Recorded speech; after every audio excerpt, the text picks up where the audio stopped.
Magandang araw mga bossing. Ito panibago na naman to bossing. 3-way switch using 2 sensors.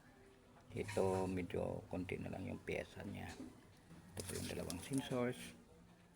Isang ilaw na lang po kasi ilaw 3-way switch lang po ang ano natin. Tapos impulse relay, power supply, charger lang ginagamit, tapos module relay. Ngayon susuplayan natin yan mga bossing para po makita natin ang functionality ng ginawa ko. Ayan po, makikita mo dito naka-ready na po yung sensor. Patay po muna yung ilaw. Ngayon ito po mga bossing, kasi 3-way siya, kahit saan ako pwedeng pumindot, patay hindi pwede. Unahin ko muna itong isang sensor. Dito pag tiniggered ko, kita nyo bossing umiilaw. Pag trigger ko ulit, mamamatay din kasi nga 3-way.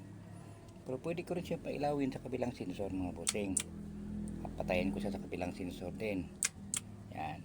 Pwede ko rin pailawin sa kabila. Pwede ko rin patayin sa kabila. Pwede ko pailawin dito. Ganyan. Ay, so. Yan. Patayin ko dito. Pwede ko rin pailawin dito. Patayin ko dito sa kabila. Ganun lang kasimple ito bossing. 3-way po ito. Salamat po sa panonood.